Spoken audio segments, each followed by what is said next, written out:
So, palakpakan natin ang Panginoon. Dahil I believe. Thank you, Lord. Salamat sa inyong presensya. Ako'y naniniwala, may inihanda ang Diyos sa atin ngayong araw na ito. Amen? Praise God. Thank you for giving your time sapagkat ito lang talaga dapat natin gawin. Ibigay natin ang lahat sa Panginoon. Hallelujah. So, ang mensahe ng Panginoon ay matatagpuan po natin sa 2 Corinthians chapter 7 verse 1. Okay. I will be talking about asan ang slide natin? Yan. About holiness. Perfecting holiness in the fear of God. Ano ba ibig sabihin nito? Kasi yan po yung sinasabi ng 2 Corinthians chapter 7 verse 1. Wala pa dyan yung 2 Corinthians. Yan. Okay. 2 Corinthians chapter 7 verse 1. Okay. Hindi ko pa... Ayan. Therefore, since we have these promises, dear friends, okay, let us purify ourselves from everything that contaminates body and spirit, perfecting holiness out of reverence of God. Yan po yung sinabi ng NIV. But sa ibang translation, perfecting holiness in the fear of God. Reverence and fear ay similar lang po yan. Parehas lang ang meaning. Okay. So, okay, meron po akong question. Okay. Diyan sa ating mensahe. Yan. What does the word perfecting holiness in the fear of God mean? Ano ba ibig sabihin nito? Kasi yan po yung sinabi ni Apostle Paul sa mga taga-Korinto. Alam natin ang mga Corinthian church ay they are living in the flesh, they are living in their carnal lives. Kaya nga sabi ni Paul sa kanila, kailangan nating ma-perfect ang holiness ng Panginoon sa ating buhay in the fear of God. So what does it mean? Sabi dito, what does the word perfecting holiness in the fear of God mean? Hallelujah. Okay. Actually, nag-pray na tayo kanina. Consider na po yun. A prayer even sa mga sandaling ito.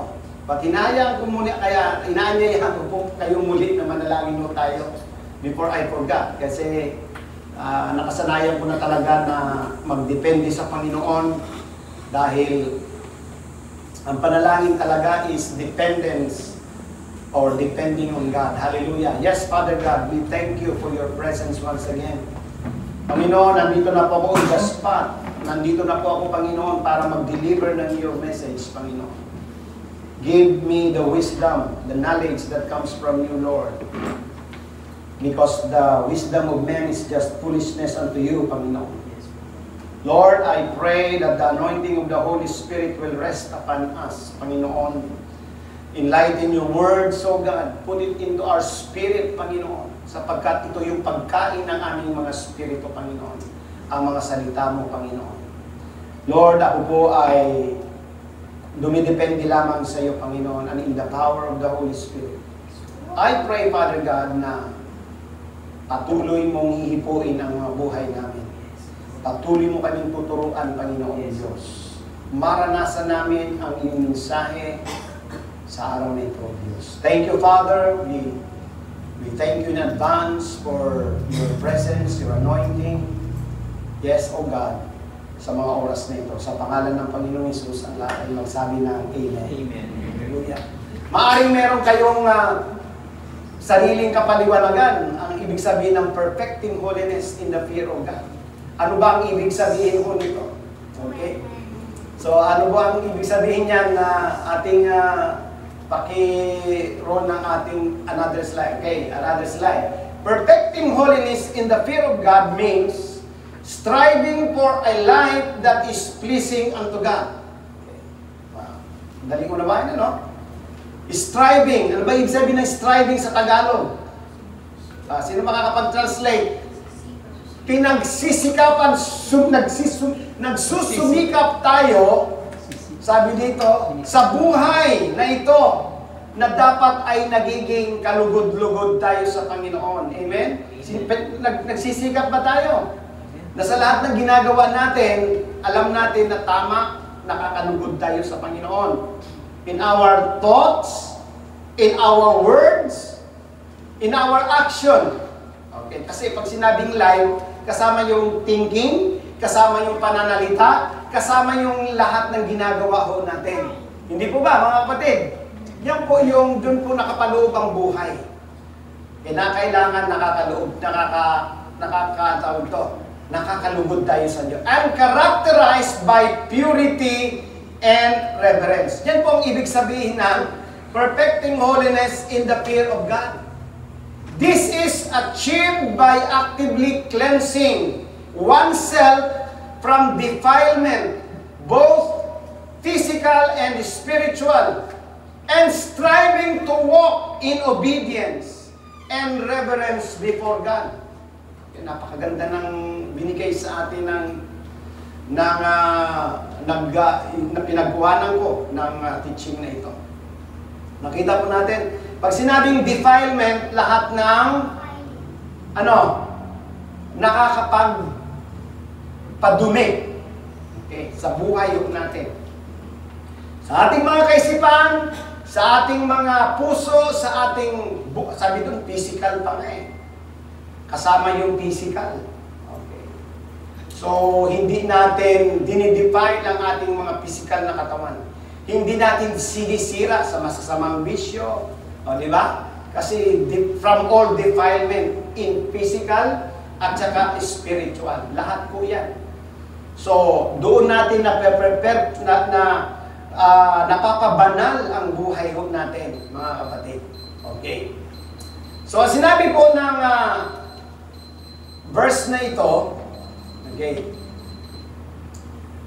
Okay, please. Ayan. Okay, yan.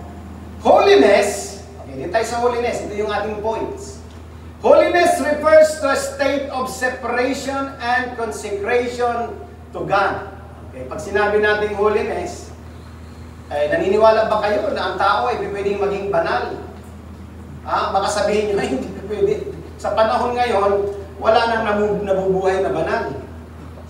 Naniniwala ba kayo doon? Na wala na talagang nabubuhay, wala na bang magiging banal sa panahon natin ngayon? Di wag na tayo mag-church, wag na natin basahin ang Biblia. Kasi ang sabi ng Biblia, it's about holiness. Sabi na, mahirap gawin yan, mahirap magpakabanal. No! That is the lies of the devil in our lives, in our ears, in our minds. Hindi pa pwede yan. Punta ka na lang sa church, at pag umuwi ka na, balik ka na naman sa buhay mo. Hindi totoo, walang nagpapakabanal sa panahon natin ngayon. Yes, totoo po yan. Sapagkat sinabi ng 1 Timothy chapter 4 verse 1. Pakibukas natin. Wala po ito sa aking slide. Wala po ito sa aking PowerPoint. 1 Timothy chapter 4 verse 1. Okay, totoo po yan. Sabi ito, the Spirit clearly says that in the latter times, some will abandon the faith and follow deceiving spirits and things taught by demons. Kita po natin, in the latter times. Sabi sa ibang translation, in the last days. We are in the last days. Sabi doon, some will abandon the faith. Biruin mo, abandon the faith. We are now in the faith. Ay, hindi natin alam kung kailan kayo mag-a-abandon, kailan kayo aalis sa iyong pananampalataya. Pero madaming mga Kristiyano ang hindi na namumuhay sa pananampalataya. Sabi dito, the faith, and follow deceiving. Tingnan nyo po, deceiving. Mapandayang mga spirito. Okay. Dadayain kayo, sasabihin nyo, okay lang naman yung okay lang naman. Punta ka sa church sa Sunday, pero ibang gawin mo sa Monday, Tuesday, Wednesday, Thursday, Friday, and Saturday. Ito naman tayo, kampante tayo, akala natin, okay tayo. Kasi nandito naman tayo sa Sunday, nagawa natin ang mga dapat natin gawin. Kaya nga nasabi ko sa inyo minsan, ang kaaway ay Hindi siya, sasabihin sa atin ng kaaway, okay, punta kayo sa Sunday. Pero sa Lunes, Martes, Miyerkules, sa akin kayo. Bibiruin mo, 6 na araw sa Diablo tayo. Kayo ba ay pumapayag doon? Nadideceive ba tayo ng deceiving spirit na ito? And things taught by demons. Maaring hindi talaga demonyo yung nagtuturo sa atin. Gumagamit siya ng instrumento. Gumagamit siya ng social media. Gumagamit siya ng tao. Okay, di ba? Gumagamit siya ng mga babasahin. Okay. Taught by demons. Alam po natin na ang demons ay hindi po yan physical being. They are spirit beings. Influencing people, influencing mga activities, kung ano man ang uri ng activities niyan. Especially in our days, ang grabing impluensya ng mga demons is in the social media. Pag hindi po kayo aware, todas, buong maghapon nyo ay nakatutok po sa social media. O lalo na yung mga kabataan mo natin. Be aware of that. Kasi maaaring you are being lured or deceived by this spirit. Okay. Sa sunod na talata, meron pa yung sunod na talata. Okay? Hindi, yung 1 Timothy, sa verse 2, meron pa yan. Okay? Such teaching come through the hypocritical liars, whose consciences have been seared as with a hot iron. Okay? Verse 3. They forbid people to marry and order them to abstain from certain foods which God created to be received with thanksgiving by those who believe and who know the truth. Okay, maraming klaseng teaching. Okay, about the food. Okay. So tayo po ay may tawag dito, may prinsipyo sa pagkain ng mga pagkain. Okay, kung sasabihin na sa atin na, bawal ang kumain ng ganito, ay hindi naman pinagbabawal according to the Bible. Ay huwag tayong maniwala doon. Okay. So ito po yung mga maraming klaseng mga teaching na matatanggap po natin in the last day. Pero hindi po yan, wala po yan sa aking outline. Okay, balik na po tayo sa outline po. So, maging aware tayo sa deception or deceiving spirit. Okay, holiness. Ito yung ating number 1 na point. Holiness refers to a state of separation and consecration to God. Pag sinabing separation, we must separate our lives from evil, from sin. And consecrate our lives to God. Ibigay talaga natin ang buong pagkatao natin sa Panginoon. Amen? Okay. Implying a life that reflects His purity and righteousness. Sikapin talaga natin na ang buhay natin ay mag-reflects ang purity ng Panginoon at saka katuwiran ng Panginoon. Amen? Okay, yan po ang ibig sabihin ng perfecting holiness. Okay. Ano yung verse natin dyan, Blessing, please? Okay, yan, tinalagay ko na para hindi na hanapin ni Blessing. In the NIV version, ang sabi dito, sa tawag nito, actually ano to Hebrew chapter 12:14. Okay, hindi lang nailagay. Make every effort to live in peace with everyone and to be holy. Without holiness, no one will see the Lord. Nakita po natin. Make every effort to live in peace with everyone, to be holy. Okay? Without holiness, no one will see the Lord. Kaya kung tayo ay sasabihin sa atin ng Diablo, sasabihin sa atin, wala namang banal ngayon. Hindi natin makikita ang Diyos. Hindi natin mararanasan ang kaligtasan at eternal life. Kasi no one will see the Lord. So the promise of God, ang sabi noon, ay makikita natin ang Panginoon if we will live in holiness. Okay. Make every effort. Kailangan mag-effort po tayo. Huwag mag-effort, kundi mag-effort. Mag-effort po tayo sa Panginoon to live in peace with everyone. Meron ka bang kaaway? Meron ka makipagsundo ka? Okay? And to be holy. Okay, without holiness, no one will see the Lord. Another verse in Matthew chapter 5, verse 8. Yan, Matthew chapter 5, verse 8. Blessed are the pure in heart, or blessed are holy in heart, for they will see God. Okay, parehas din po mga kapatid. So ayan na yung mga scripture, sasabihin natin na hindi pa pwedeng maging banal. Maaari, hindi yan isusulat sa Biblia kung hindi natin kayang gawin yan. Amen. Bakit hindi natin kayang gawin? Because of the flesh. Hindi nakasuko sa Panginoon ang buhay natin, kaya hindi natin nagagawang maging banal. Okay? So, blessed are the pure in heart. Kailangan purity talaga. For they will see God. Talagang kailangan natin ang the works of the Holy Spirit in our lives. Kasi pag hindi ho yan nangyari, mga kapatid, sayang. Nagpupunta tayo sa church, nagpipray tayo, tapos hindi nangyayari ang purification na ginagawa sa atin ng banal na Espiritu. Hayaan natin ang banal na Espiritu. Pasakop ho tayo mga kapatid, magpalinis tayo sa banal na Espiritu. Siya yung gumagawa ng experience niya sa ating buhay, being born again, being born in the Spirit. Yan po yung sinasabi ng Panginoon. Sa John chapter 3 verse 10, hindi na natin, huwag mo nang i-flash yung verse na yan, pero sabi ng Panginoon, unless one is born of the Spirit and of water, he cannot see the kingdom of God. Yun po yung sinasabi mo. Born of the Spirit and water. Hindi ito yung water na literal. The water na binabanggit ng Panginoon is none other than the Word of God. The Word of God symbolizes water. Naglilinis po yan ng buhay mo natin.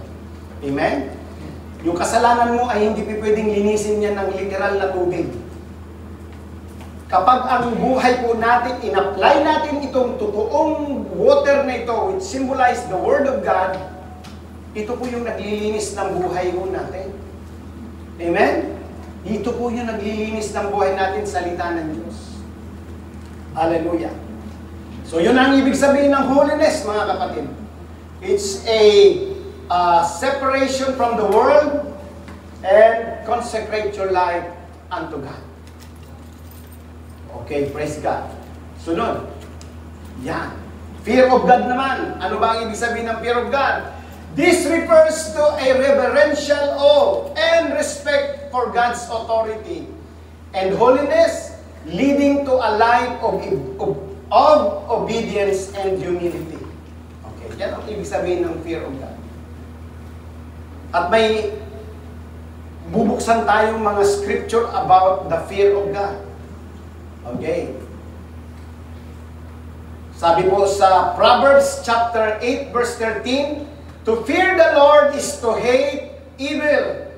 I hate pride, sabi ng Panginoon, and arrogance, evil behavior, and perverse speech. Okay. Ang sabi ng Proverbs, ang pagkatakot daw sa Diyos ay dapat lumayo ang isang tao sa lahat ng kasamaan. Pag sinabing evil, kasamaan po yan. Evil behavior, alam natin ang evil behavior, alam nyo yan. And perverse speech. Pag sinabing perverse, baluktot ng pananalita. Kasama na dyan yung pagsisinungaling, kasama na dyan yung pag-iimbento ng mga bagay-bagay, pag-iimbento ng pagmamarites, okay? Pag-chichismis, kasama po yan. Sabi ng Panginoon, I hate all these things. Even I hate pride, sabi ng Panginoon. Okay? Pagmamataas, kaya sabi ng Panginoon.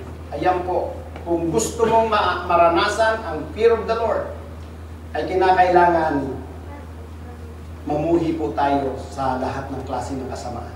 Another verse, meron po yan, marami yan. Ayan, tingnan po natin. Ito, nilagay ko na ang lahat ng mga verses in the Bible. Actually, marami pa yan. Okay. King James Version of 1 Thessalonians 5:22. Abstain from all appearance of evil. Sabi ng King James Version. King James translation. In NIV translation, sabi, reject every kinds of evil. Reject. Ibig sabihin ng reject, huwag tanggapin. Iwasan po natin. Sa NLT, New Living Translation Bible, keep away from every kind of evil. O yan, nagbigay na ako sa inyo ng mga napakaraming scripture para wala na talaga tayong ligtas. Okay. Yung mga talatang yan ay para sa ating lahat. Okay. Hindi, kala nyo, exempted ang pastor, hindi po, mga kapatid. Kasama tayong lahat dyan. That's the word of the Lord. Nakita mo natin?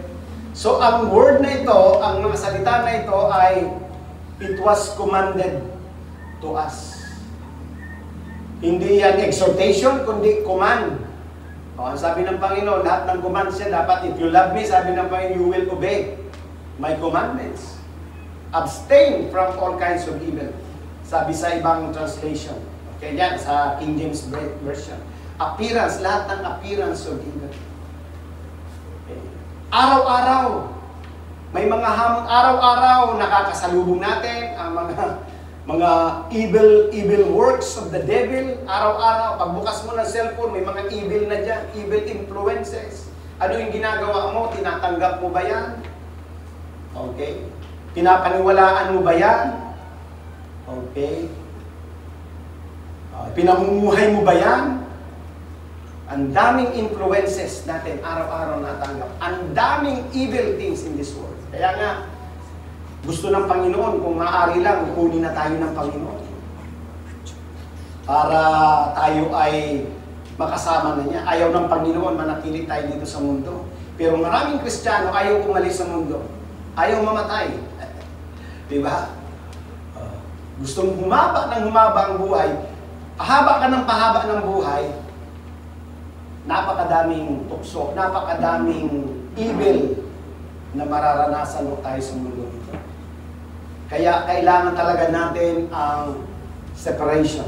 Amen? Abstaining from all appearance of evil. Okay. Meron pa ba yan susunod na verse? Wala na. Okay. So, anong dapat natin gawin para ma-perfect ang holiness and the fear of God in our lives? Of course, total consecration to God.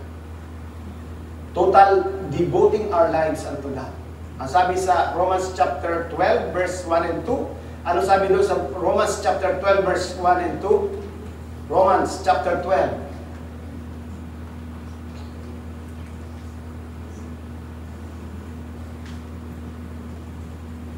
Therefore, I urge you, brothers and sisters, ito na, para nasa lahat ito, ha?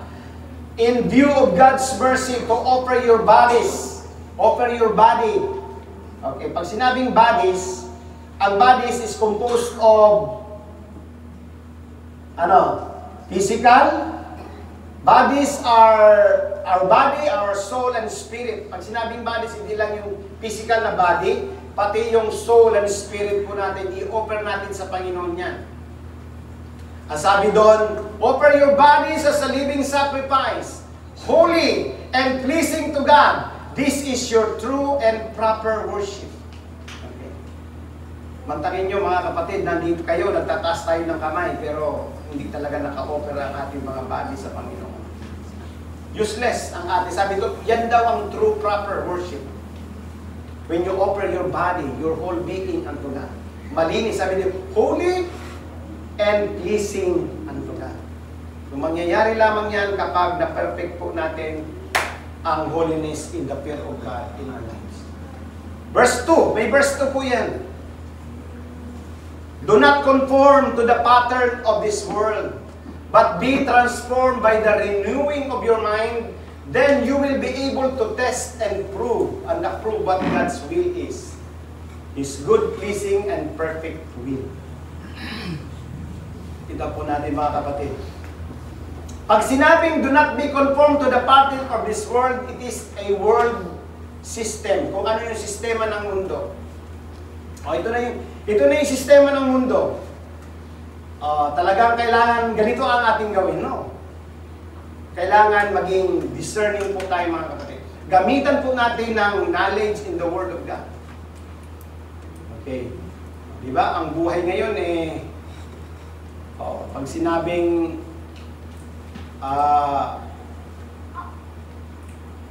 pag wala kang kailangan sa mga kabataan ngayon, di ba? Nauuso yung mga tato. Yan. That's the pattern. That's one example. Kailangan mo magpatato. Okay, ang tattoo ba ay nasa Bible? Okay? Ang tattoo ba ay nasa Bible? Nasa Bible po. Sino po dito may tattoo? Pakitaas ang kamay.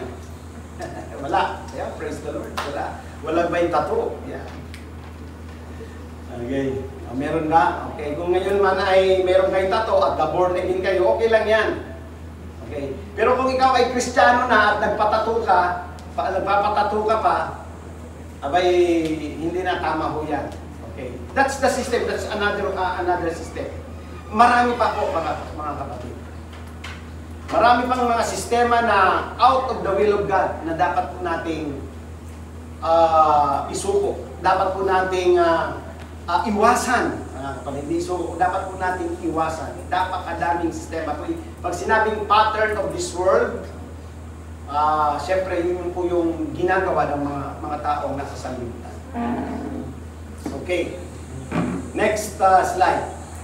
So maging aware tayo kung ano yung pattern na sinasabi ng Panginoon. Maging aware ho tayo. Yan.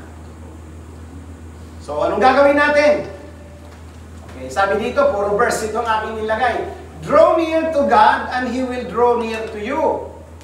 Cleanse your hands, you sinners, and purify your hearts, you double-minded. Nakita po natin, it was sabi ni James, draw near to God. Kung nais nating magkaroon tayo ng banal na buhay, magkaroon tayo ng takot sa Panginoon, sabi ni James, draw near unto God. Consecrate your life unto God. Ibig sabihin ni James, draw near unto God. He will draw near to you. Nakita niyo mga kapatid? Kapag ikaw ay lumapit sa Panginoon, lalapit ang Panginoon sa iyo. Amen? Marunong ka bang lumapit sa Panginoon? Marunong ka bang draw near unto God? Ang sabi ng Bible, He will draw near to you. Lalapit ang Panginoon sa atin. This is the Word of God, mga kapatid. Okay, sabi sa James chapter 4 verse 8. Okay, ano naman ang sinabi ng 1 Corinthians 6:20? For you were bought at a price. Therefore glorify God in your body and in your spirit, which are God's. Nakita po natin mga kapatid. Ano sabi ng Biblia? Tayo daw ay binayaran ng may presyo. Sino ba nagbayad? Di ba si Jesus? Grabe, ang mahal, sobrang mahal ng binayad ni Jesus. Nagpakahirap. Ipinako siya sa krus para bayaran. So, sabi ng Corinthians na ito, sabi ng mga salita ni Apostle Paul sa Corinthians, actually, yung salita na yon addressed to the Corinthians, sa mga audience ni Apostle Paul. Sabi niya, therefore, glorify God in your body. Okay. Ang daming patungkol sa body, lahat na ito ay binibigay sa atin. Glorify God in your body and in your spirits, which are God's. Na tayo daw ay binayaran, na tayo daw ay pag-aari ng Diyos. Kaya kung pag-aari ka ng Diyos, wala ka nang magagawa kundi ang ibigay ang buhay mo sa Panginoon. Maglingkod tayo sa Panginoon. Amen? Amen ba mga kapatid? Amen. Okay. Ang sabi sa Psalms, sabi ni King David, O my soul, you have said to the Lord, You are my Lord. My goodness is nothing apart from you. Okay, ano ibig sabihin nun? Sabi ni King David, kinakausap niya ang kanyang sarili, O my soul, you have said to the Lord, sinabi mo sa Panginoon, You are my Lord. Sinabi mo na ikaw ang aking Panginoon. Sabi niya sa kanyang kaluluwa. Sabi ng kaluluwa niya, ikaw ang aking Panginoon, ang aking kabutihan is nothing Biruin nyo, mabuti na si King David, ang kanyang kabutihan ginagawa, sabi ni King David, it is nothing apart from me. Totoo po, sabi ni Jesus, di ba? Ano sabi ni Jesus sa John chapter 15 verse 5? For apart from me, ye can do nothing. Di ba sabi ng Panginoon, maliban sa akin, wala kayong magagawa. Sige. So lahat ng gagawin natin mga kapatid, kapag hindi binakapan ng Panginoon, it's nothing. Kaya kailangan talaga na lumapit tayo sa Panginoon. Amen po ba mga kapatid? Palakpakan po natin ang Panginoon. Hallelujah! Itong mga salita ng Diyos. Perfecting holiness in the fear of God. Now, dako na po tayo sa conclusion. Sila na misahin ng Panginoon, pero pag ito ay tinanggap natin mga kapatid sa ating mga buhay, sa ating mga puso, sa ating mga kaisipan,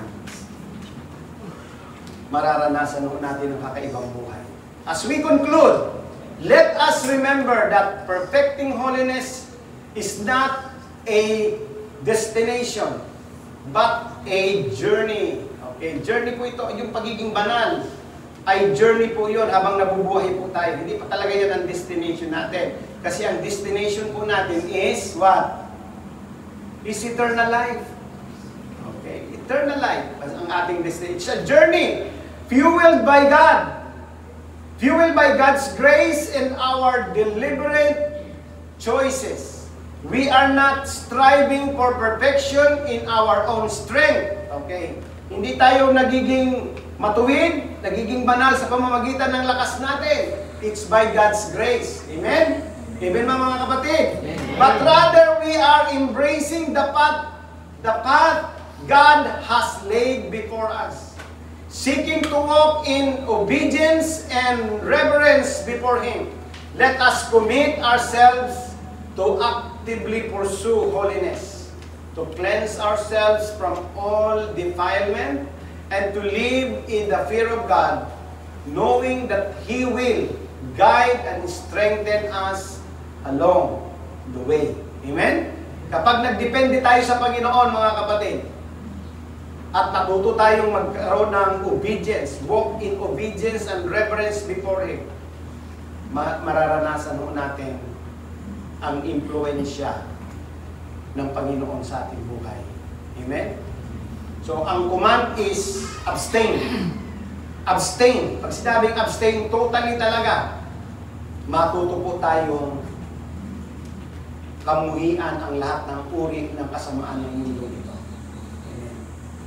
I believe God will give us wisdom on how to detect, on how to discern what is good and what is evil. Alam natin ang evil at saka good. Kailangan ang totoong mga anak ng Diyos ay matutong mamuhi sa kasalanan at magmahal sa kabutihan. Amen? Okay. So kapag ini-entertain natin ang kasamaan, hindi yan huhupa.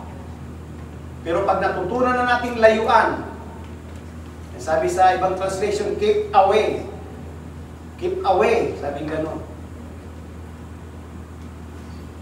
All appearance of evil. Ano man yan. Dumating yan sa buhay natin, huwag nating tatanggapin yan.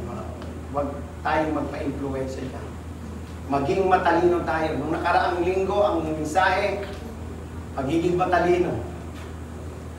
Pag hindi ka nagagalit, matalino ka. Eh dito naman, pag lumalayo ka sa kasamaan, lumalayo ka sa lahat ng appearance of evil, matalino ka din. Di ba? Magkakasama yan, mga kapatid, magkakasama yan. So, praise God. Magpasakop tayo, mga kapatid. Be filled by the Holy Spirit. Sikapin nating mapuspos tayo araw-araw ng kapangyarihan ng banal na Espiritu. Ito lamang ang paraan na ma-overcome natin, mga kapatid. ang lahat ng uri ng kasamaan, ang lahat ng uri ng appearance ng kasamaan. Itong perfecting holiness in the fear of God, pag nangyari ito, pag naranasan natin ito, mga kapatid, ayaw mo na magkasala. Gusto mong nabubuhay ka lagi sa katuwiran at kabanalan mo. Kapag ikaw ay nagkamali, nandun ang iyong, nag-grieve ang iyong puso. Nag-grieve ang iyong spirito. Because the Holy Spirit is convicting you of your mistakes. The Holy Spirit is convicting you of your sin. Pero kung manhid ka, na alam mo na namumuhay ka sa kasalanan at hindi ka nagre-repent, hindi ka, abay, malayo sa iyo ang banal na Espiritu. Kailangan mong mapangunahan tayo ng banal na Espiritu. Kailangan natin ang kapuspusan sa banal na Espiritu in our daily lives. We need to be filled by the Holy Spirit. Amen? Palakpakan po natin ang Panginoon. Hallelujah! Praise God! Sandali lang. Nakaano lang ako. Wala pa akong 30 minutes yata eh. Naka 30 minutes na ba ako? Ha? 30 minutes. Okay, yan talaga ang yan talaga ang standard. Pero hindi tayo doon. Kasi kung ang banal na Espiritu ay nagsasalita pa, sabi ng Biblia, di ba? When the Holy speak in the church, kailangan makinig pa tayo. Praise God. But anyway, hanggang doon na lang ang misahe. Praise God. Palakpakan po nila din ang Panginoon. Nawa ay umanggap po tayo ng wisdom na ibinigay sa atin ng Panginoon. Magmula sa araw na ito, mga kapatid, sikapin natin ang mamuhay sa kabanalan at katuwiran at mabuhay tayo na may takot sa Panginoon. Hallelujah. Today we have a visitor sa patauhan ni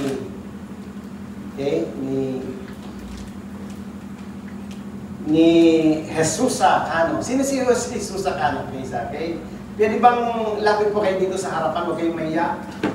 At saka si Juan Tayawa. Yan, praise God, praise the Lord. Yan, praise God. Hindi po, huwag kayong mahiya. Yan, hindi lang. Hindi harap kayo sa amin, huwag na kayong humarap sa kanila. Okay.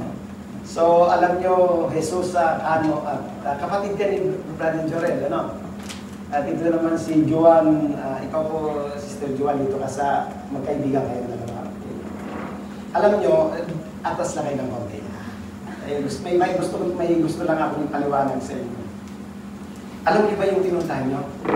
Alam niyo ito? This is the church. Okay, ito po ay bahay-sambahan ng Panginoon. Bakit kayo in-invite ni Brother Joel? Siguro matagal na kayo pinagpunta yung Brother Joel na maisama dito. In-invite kayo ni Brother Joel? Okay. So alam nyo na hindi ito aksidente. Okay, hindi ito aksidente na kayo ay napunta rito. Ito'y plano ng Diyos. Ako'y ganun din nung araw, na-invite din.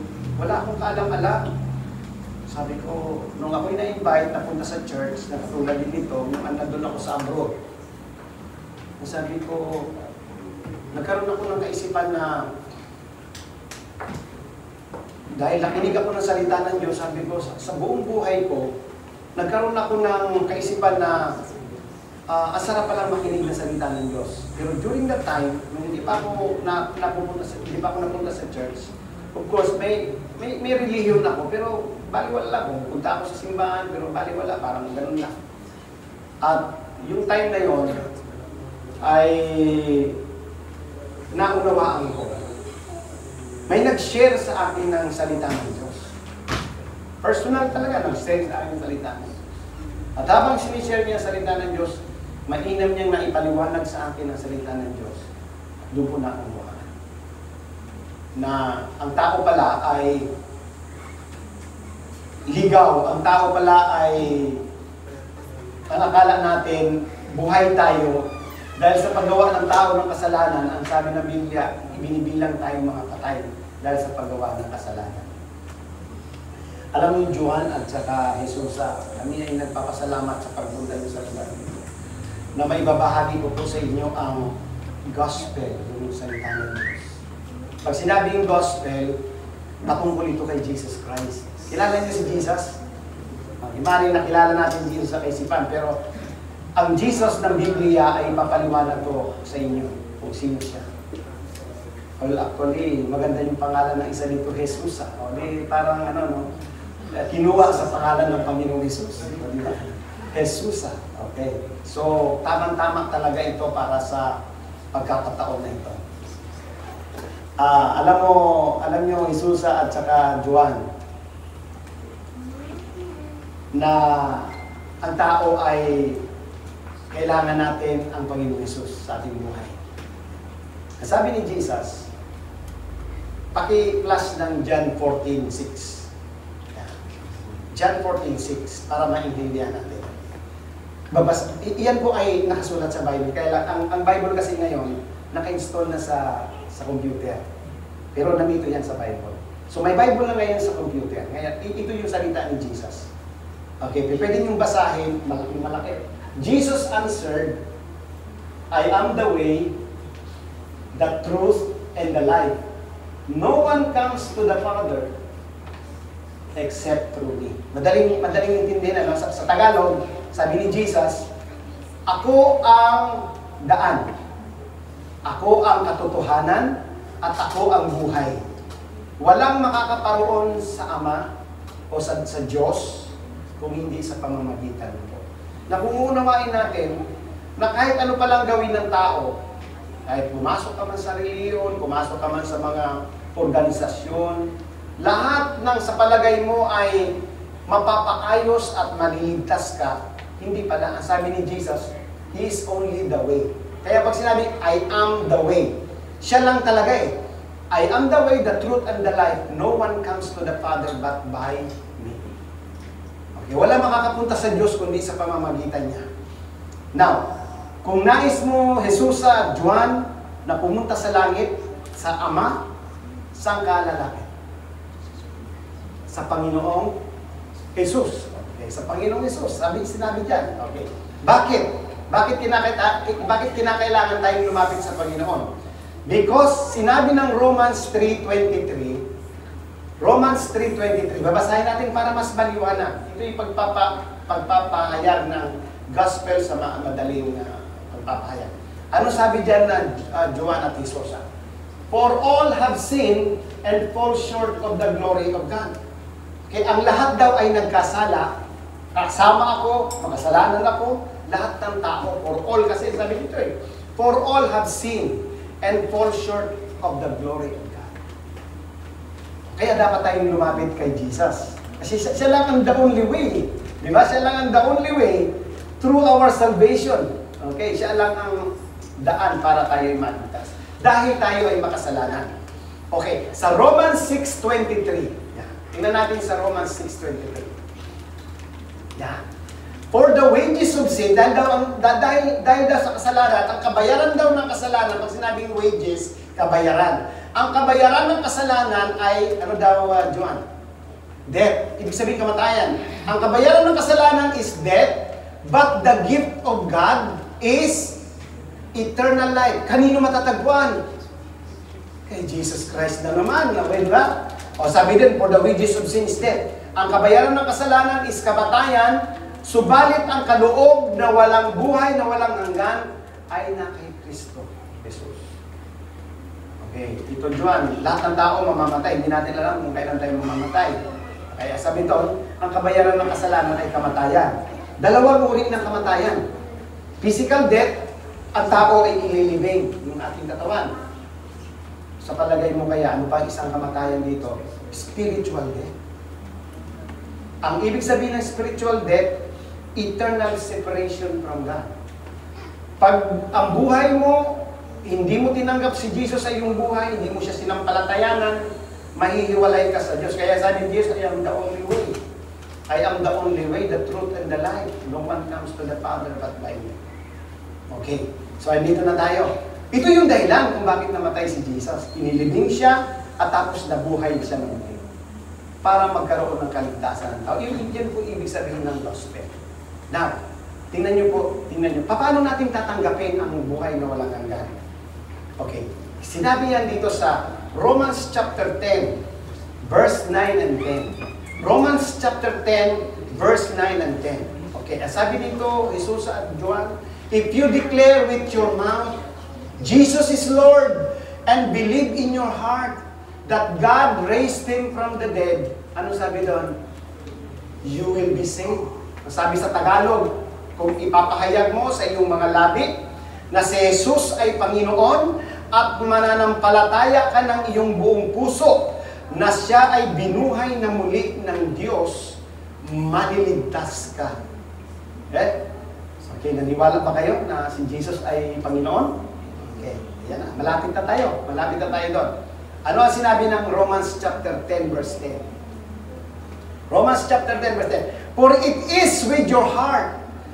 Ang pananalig po ay galing sa puso, hindi sa nguso. Sa puso, at hindi sa kaisipan, sa puso. Sabi dito, for it is with your heart that you believe and are justified, and is with your mouth that you profess your faith and are saved. Okay, kapag ipinahayag mo na daw sa iyong mga labi na si Jesus, nanampalataya ka sa Kanya, ipinahayag sa ating mga labi, hindi ka nahiya na magpahayag sa iyong mga labi, sabi doon, maliligtas ka. Okay, ngayon, ang gift of salvation, regalo yan ng Diyos, libre, walang bayad. Madalas kong ihalimbawa ito. Ang isang gift, halimbawa ikaw, John, birthday mo ngayon. Sa kaibigan mo si Susa, may regalo siya sa iyo. Binalot niya yung regalo sa kaarawan mo. Ang regalo na yan, para talaga sa iyo. Niligyan niya ng simulan, my best friend, this gift is for you. Sana maibigan mo. Ito na, halimbawa ito yung gift na yun, birthday mo, Joan. Sa palagay mo ba, mapapasayo ito kung hindi mo tatanggapin? Hindi, di ba? Okay, halimbawa, Joan, ito na yung gift ko, para sa iyo ito. Kapag hinawakan mo yan at tinanggap mo, iyong-iyo na yan. Ang kaligtasan, ganun din. Si Jesus ay inoffer ng Diyos Ama para sa buong sangkatauhan. Pero maraming nagdi-disregard kay Jesus. Hindi nila tinatanggap si Jesus sa kanyang mga. Ang sabi ni Jesus sa Revelation 3:20, pakiano po ng ating, kasi gusto ko lang mabasa ninyo yung mga scripture para maintindihan nyo. Sabi ni Jesus, here I am. I stand at the door and knock. If anyone hears my voice and opens the door, I will come in and eat with that person and they with me. Alam niyo ba si Jesus matagal nang kumakatok? Hindi sa pintuan na literal. Matagal na siyang kumakatok sa pinto ng inyong mga puso. At maraming tao na hindi siya pinapapasok. Gusto ni Jesus na pumasok siya sa iyong buhay. Gusto ni Jesus pakialaman ang inyong buhay. Kasi nga ang buhay natin makasalanan eh. Ang buhay natin ay hindi tama sa Diyos. Gusto ni Jesus makialam siya sa atin. Kasi pag si Jesus ang naghari at nakialam sa ating mga buhay, sigurado magiging tama ang buhay natin. At kung nakita niyo po, sabi ni Jesus, I will come in. Papasok siya sa ating buhay at i-influensya niya tayo ng tama. Sabi, and will eat with that person. Sabi ng Panginoon, ako ay magiging kasama niya. Okay, sabi ni Jesus, magiging kasama siya. Magiging kasama na natin si Jesus. At mararanasan na natin siya sa atin. Now, Jesus at Juan, nais niyo bang tanggapin ang kaloob ng binibigay sa inyo ng Diyos ang walang bayad, kaligtasan? Okay, let's pray. Ang panalangin na ito ay panalangin ng pagtanggap sa Panginoon. Tutulungan ko lamang kayong manalangin sa Panginoon at sambitin niyo yung panalangin na ito na may buong pananampalataya at pananalig sa inyong puso na may kalakasan. Huwag po kayong mahiya kasi itong mga ito ay tumanggap din niya sa Panginoon. Nag-declare din ng kanilang faith in the face of people, in front, in public. Nanampalataya din sila sa Panginoon. Sige, at Juan at Isosa, mananalangin tayo. Ang panalangin nito ay ariin ninyong panalangin ninyo, ha? At susundan nyo lamang nito at ipapahayag natin sa Panginoon ang ating nais para sa Kanya. Sige, sambitin natin ang panalangin ito. Panginoong Hesus, ako po'y nagpapasalamat sa oras nito na aking narinig ang imbitasyon mo, ang mga salita mo, na walang makakaparoon sama, kundi sa pamamagitan ko. Panginoong Yesus, ipinapahayag ko sa aking mga labi na ikaw ay Panginoon at ikaw ay namatay ng dahil sa aking mga kasalanan. At ikaw ay muling nabuhay para sa aking kaligtasan. Panginoong Yesus, tinatanggap kita bilang Panginoon at sariling tagapagligtas. Panginoong Yesus, magmula ngayon, pagharian mo ako. Tulungan mo ako na mamuhay sa iyong kabanalan at sa iyong katuwiran. Panginoong Yesus, maraming salamat sa kaligtasan na ibinigay mo sa akin sa mga oras nito. Patawarin niyo po ako sa aking mga kasalanan mula nung ako'y bata hanggang sa ngayon. Salamat po, Panginoong Hesus. Purihin ka. Ito po ang aking dalangin sa iyong pangalan. Amen. Palakpakan po natin ang Panginoon. Hallelujah! Ito po, pwede na po tayo mag-ako. God bless you. Meron isang pang talata sa iyong ginawa ngayon, sa pang-talata. Sa John chapter 1 verse 12. John chapter 1 verse 12. Ito yung ginawa niyo. Ano sabi niya? Dahil sa ginawa niyo, tinanggap niyo si Jesus, anong nangyari ngayon sa inyo? Okay. Yet to all who did receive Him, to those who believed in His name, He gave the right to become children of God. Sabi sa Tagalog, ang lahat ng tumanggap sa Kanya ay binigyan niya ng karapatang maging mga anak ng Diyos. Okay. Ako'y anak ng Diyos, sila ay mga anak ng Diyos. Ano yung ating mga relasyon? Tayo'y magkakapatid dito sa loob ng church. Amen? Siguro tayo po lahat. At kawaga mga tayo God bless. Salamat sa inyo. Okay, purihin natin ang Diyos. Okay, praise God. Yan. Bilang mga bagong mananampalataya, Joan at saka Jesusa, bilang mga bagong mananampalataya, ano ang gagawin natin para tayo lumago sa ating pananampalataya? Una, matuto kayong manalangin, tamang panalangin. Pangalawa, magbasa tayo ng Biblia. Okay? Ang pangatlo, pumunta kayo sa church. Katulad nito. Okay? Huwag kayong magsawang pumunta sa church para sa inyong spiritual growth. At doon, mararanasan po natin ang kabutihan ng Diyos sa ating mga buhay. Amen? Palakpakan po natin ang Panginoon.